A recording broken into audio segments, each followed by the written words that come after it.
नमस्कार दोस्तों, आज की बड़ी खबर अरावली पर्वतमाला से जुड़ी है। अरावली पर्वतमाला भारत की सबसे प्राचीन पर्वतमालाओं में से एक है, जो गुजरात से लेकर दिल्ली तक फैली हुई है। यह पर्वतमाला न केवल पर्यावरण संतुलन बनाए रखने में मदद करती है, बल्कि राजस्थान और आसपास के क्षेत्रों में मरुस्थलीकरण को रोकने में भी अहम भूमिका निभाती है। लेकिन चिंता की बात यह है कि अवैध खनन, अंधाधुंध निर्माण और जंगलों की कटाई के कारण अरावली को भारी नुकसान पहुंच रहा है। विशेषज्ञों का कहना है कि यदि अरावली को नहीं बचाया गया तो दिल्ली एनसीआर में प्रदूषण और जल संकट और भी गंभीर हो सकता है।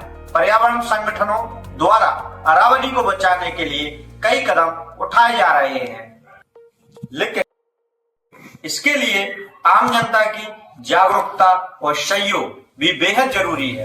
अरावली जो हिमालय से भी कहीं ज्यादा पुरानी है, जिसने रेगिस्तान को रोका, नदियों को जन्म दिया और आज खुद अस्तित्व की लड़ाई लड़ रही है। अरावली पर्वतमाला लगभग 1500 किमी लंबी है। इसकी शुरुआत होती है गुजरात से और यह राजस्थान, हरियाणा होते हुए दिल्ली तक पहुंचती है।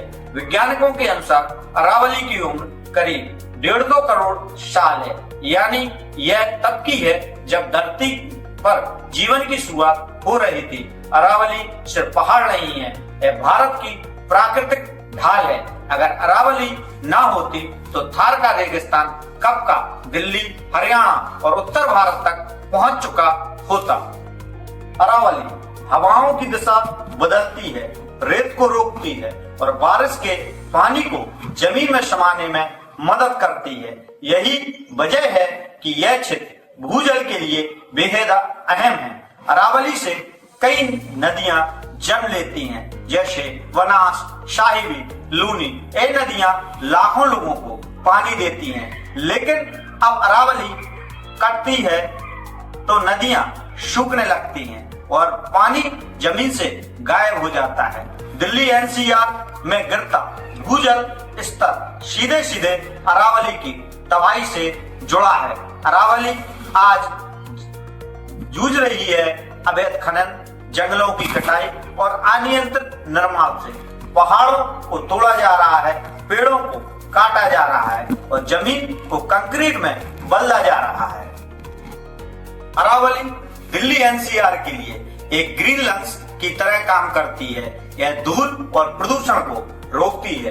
विशेषज्ञों का कहना है अगर अरावली खत्म हो गई तो रेगिस्तान फैल जाएगा, पानी की कमी बढ़ेगी, गर्मी, प्रदूषण खतरनाक स्तर पर पहुंचेंगे और जीवन मुश्किल होता चला जाएगा। अरावली का नुकसान सिर्फ पर्यावरण का नुकसान नहीं है, यह हमारे भविष्य का नुकसान है। अरावली को बचाने के लिए हमारी भी जिम्मेदारी है। हम सभी को मिलकर कदम उठाना जरूरी है। पेड़ों को बचाना है, पर्यावरण के लिए आवाज उठाना है और प्रकृति के साथ संतुलन बनाना है, क्योंकि अरावली बचेगी तभी हम बचेंगे।